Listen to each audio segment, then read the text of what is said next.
테슬라 소식입니다. GM, 포드보다 더 많이 버는 자동차 회사. 여전히 제네럴 모터스와 포드가 테슬라보다 훨씬 더 큰 기업이라고 믿는다면 앞으로는 그 선입관을 조금씩 지워야 할 때가 온 것 같다. 물론 종업원 수, 공장 규모, 연간 자동차 생산량 등 규모 자체를 따지자면 테슬라는 GM과 포드에 비할 바가 아니다. 겨우 연간 100만 대 정도 생산하는 중소자동차 제조사일 뿐이니까. 그러나 이제 돈 버는 걸로 따지면 테슬라가 GM과 포드를 앞서기 시작했다. 특별하고도 어마무시한 테슬라의 시가총액뿐만 아니라 단기순이익에서도 이들 거대 자동차 제조사를 크게 능가하고 있다. 온라인 매체 더 스트리트에 따르면 2022년 1분기를 기준으로 테슬라의 분기 순이익은 33억 1천만 달러로 집계됐다. 이는 지난 2021년 1분기 순이익 4억 3,800만 달러보다 650% 이상 증가한 실적이다. 반면 GM은 같은 기간 순이익은 29억 3천만 달러에 그쳤다. 테슬라보다 3억 8천만 달러 적은 순이익이다. 포드는 한술 더 뜬다. 포드는 올 1분기 동안 31억 달러의 순손실을 기록했다. 벌기는커녕 4조 원에 가까운 돈을 불과 석 달 만에 까먹기만 했다는 뜻이다. 포드의 단기 순손실은 전기차 스타트업 리비안 투자가 어긋났기 때문으로 파악된다. 그러나 포드는 지난 2021년 한 해 동안 총 23억 달러의 순이익을 달성했다는 점을 고려할 때 단기간 순손실 규모가 작지 않음은 뼈아픈 문제로 지적된다. 테슬라의 순이익 규모가 큰 것은 테슬라 특유의 사업 구조가 한몫하고 있다. 테슬라는 광고 홍보비를 거의 지출하지 않으며 재투자금의 대부분을 연구개발 부문에 집중하고 있다. 그리고 성과를 내고 있다.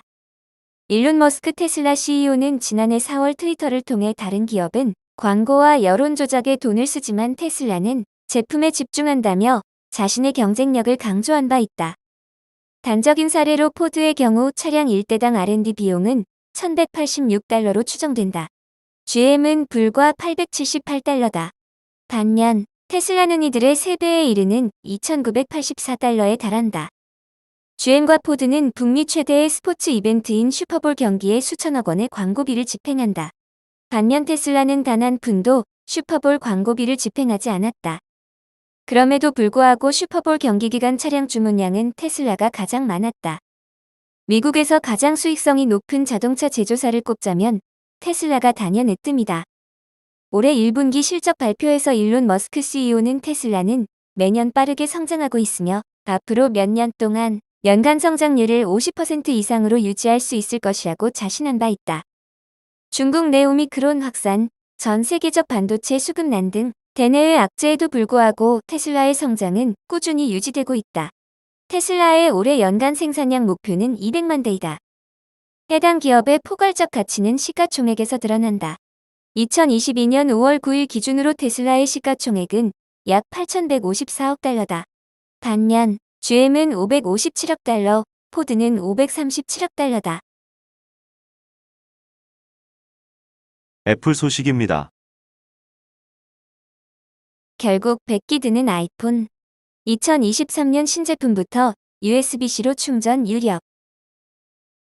애플이 2023년 출시할 아이폰 15부터 기존 라이트닝 단자 대신 USB-C 충전 단자를 탑재할 가능성이 거론됐다.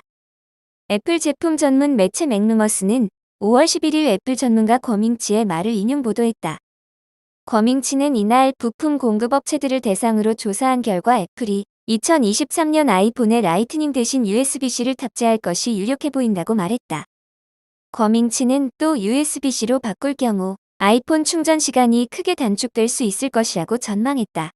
그동안 거밍치는 애플이 당분간 아이폰에는 라이트닝 단자를 고수할 것이라고 예상해왔다. 특히 그는 애플이 USB-C로 바꿀 경우 비용 문제가 발생해 한창 추진 중인 마이파이 사업이 지장을 받을 가능성이 있고 제품의 방수 기능에도 나쁜 영향을 끼칠 것이라고 지적했다. 애플은 아이폰 5에 처음 라이트닝 단자를 사용한 이후 지금까지 라이트닝 단자를 탑재해오고 있다. 일부 아이폰 사용자 사이에서 라이트닝 단자가 충격에 약하고 수명이 짧다는 불만이 나와도 아랑곳하지 않았다. 그 사이 삼성 안드로이드를 비롯한 대부분 전자기기들은 USB-C 단자를 탑재하면서 사실상 세계 표준 충전 단자가 됐다. 이런 상황에서 애플이 아이폰에도 라이트닝 단자 대신 USB-C를 탑재하려는 것은 지난달 EU의 정책 변화 요구가 영향을 미쳤다고 볼 수 있다. 유럽의회의 내부시장 및 소비자보호위원회가 이르면 2024년부터 모바일 기기 충전기를 USB-C로 통일하는 법안을 확대 적용하는 방안을 통과시키면서 USB-C 단자가 표준이 될 가능성이 높아졌다. 애플은 이것이 혁신을 저해한다며 강력한 불만을 표출해오고 있다.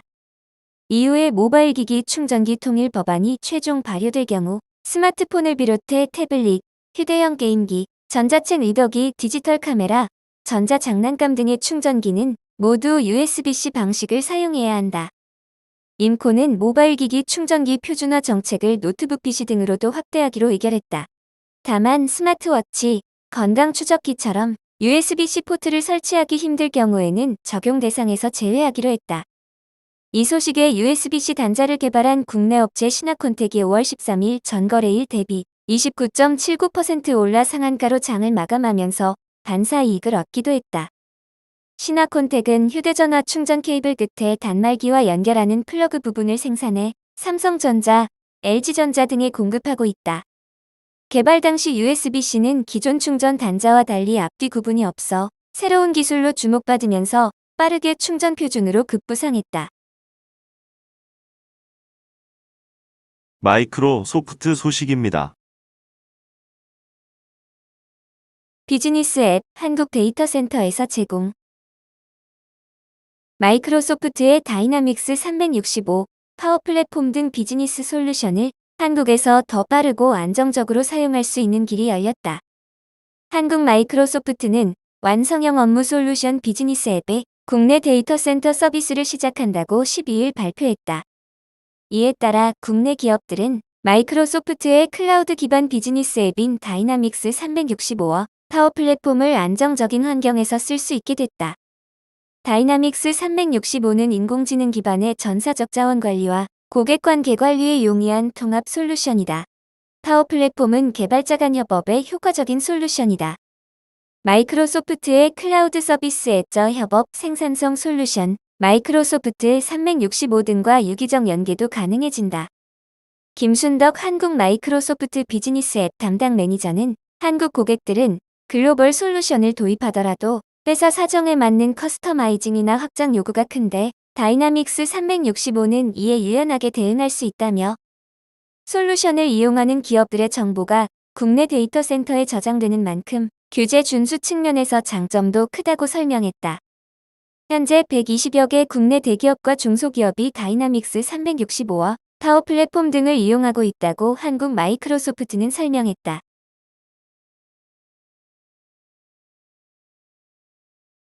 아마존 소식입니다. 지금 주목해야 할 저평가된 대형주. 큰 폭의 조정을 받은 대형주 중 저평가된 기업에 관심을 가질 만하다는 분석이 나왔다. 모닝스타는 최근 조정 속의 시가총액 상위 종목들의 하락세도 심상치 않다며 이들이 최근 몇 년 동안 가장 저평가됐다고 말했다. 모닝스타는 11일 보고서에서 시가총액 상위 10개 종목 중 적정 가치와 현재 주가를 비교했다. 이들 모두 저평가돼 매수 기회가 있는 것은 아니었다. 모닝스타는 존슨앤존슨, 애플, 유나이티드 헬스는 여전히 고평가 상태라고 지적했다. 가장 저평가된 종목으로는 메타 플랫폼을 꼽았다. 올 들어 41.24% 하락했고 적정 가치보다 49% 저평가 받고 있다고 설명했다. 메타는 4분기 실적 발표 후 급락해 반등하지 못하고 있다. 알리모가라비 연구원은 메타는 장기적으로 메타버스 기회에 계속 초점을 맞추는 동시에 수익성 높은 광고 사업에 대한 투자를 늘리고 있다고 설명했다. 아마존 역시 공정가치보다 낮은 주가에 거래되고 있다고 했다. 아마존 주가는 올 들어 34.7% 하락했고 43% 저평가되고 있다. 댄 로마노프 연구원은 아마존의 웹서비스와 광고 사업이 하반기 개선되기 시작할 것이라며 장기적인 성장 가능성도 높다고 분석했다. 알파벳과 마이크로소프트도 저평가된 주식으로 꼽혔다. 먼저 알파벳은 올 들어 21% 하락했는데 이는 추정 가치인 $3,600에서 36% 할인된 금액이다. 알파벳은 클라우드와 광고 분야 모두 성장했지만 유튜브 광고 수익 둔화로 역풍을 받았다. 모닝스타는 지금은 매우 매력적인 가격이라며 성장이 4분기에 가속화될 수 있다고 전망했다. 구글 소식입니다. 올여름 갤럭시사에 구글 AI 비서 탑재된다. 올여름부터 구글 음성 비서인 구글 어시스턴트를 삼성전자의 갤럭시 워치사에서 사용할 수 있게 됐다. 구글은 삼성과 협력해 헬스케어 피트니스 애플리케이션 데이터를 개발자에게 공유하는 이른바 헬스 커넥트 이니셔티브도 발표했다. 삼성과 구글은 지난해 웨어러블 장치의 운영체제를 통합하기로 했는데 이번에 소프트웨어 동맹을 더욱 공고히 하는 셈이다. 12일 삼성전자는 뉴스룸을 통해 이 같은 사실을 공개했다.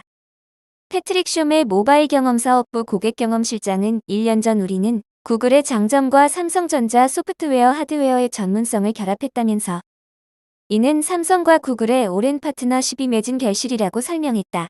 그러면서 그는 협업 1주년을 기념해 올여름의 갤럭시 워치사 이용자는 구글 어시스턴트를 내려받을 수 있다고 말했다. 삼성전자는 올해 2월 갤럭시 워치사 기능을 추가하면서 구글 어시스턴트를 몇 달 내에 사용할 수 있을 것이라고만 밝혔다. 이 때문에 시장에선 삼성과 구글의 협업에 대해 의구심이 있었는데 이번에 이를 불식시켰다. 구글은 이날 개발자를 위한 연례 행사인 구글 I/O 2022를 열고 삼성과의 동맹을 강조했다. 구글은 헬스 커넥트 이니셔티브를 발표하면서 여러 차례 삼성과의 협업을 언급했다.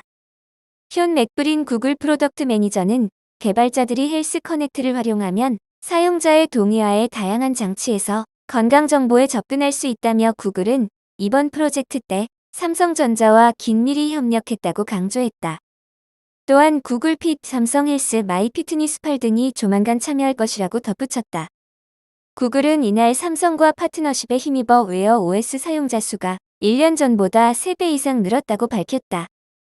삼성은 지적을 받아 온 음성 비서 빅스비 대신 구글 어시스턴트를 탑재해 경쟁력을 높일 수 있고 데이터 공유를 통해 향후 소프트웨어 경쟁력을 갖출 수 있다.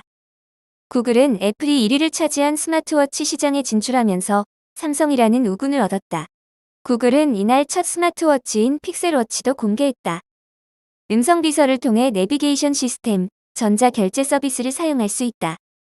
구글은 그동안 텍스트, 음성, 이미지로 검색 영역을 확장해왔는데 올해 들어 이들을 맞는 검색으로 묶어내는 모습이다. 구글은 이를 다중 검색이라고 명명했다.